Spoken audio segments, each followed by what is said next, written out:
তো দর্শক, আপনারা দেখতে পাচ্ছেন এই তো চেরি ফল গাছ, এটা চেরি ফলের ফুল ধরে গেছে এখন। তো আপনারা যারা যারা নতুন বাংলাদেশ থেকে ইটালি আসবেন বা অন্য কোনো দেশে যাবেন, ফ্রান্স বা ইউরোপে আসবেন, তারা কিন্তু আপনারা আসতে পারেন এগ্রিকালচার বিষয়, বা আপনারা যেভাবে আসেন ইললিগালভাবেও যারা আসবেন তারা কিন্তু এসে এগ্রিকালচার যারা বিষয় আসবেন বা এগ্রিকালচারের কাজ করবেন যারা, এখন দেখতেই পাচ্ছেন এই যে চেরি ফুল ধরে গেছে।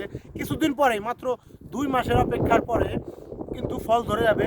তখন কিন্তু আপনাদের প্রচুর পরিমাণে তালাশ করা হবে যে কোথা থেকে লোক আসলো, লোক লাগবে আমাদের কিন্তু প্রচুর পরিমাণে।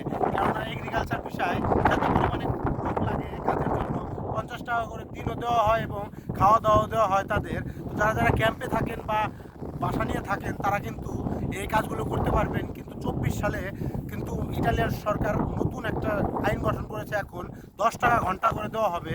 তো দেখতেই পাচ্ছেন। তো আপনারা বাংলাদেশ থেকে ইটালি চলে আসুন, আর লাইক শেয়ার কমেন্ট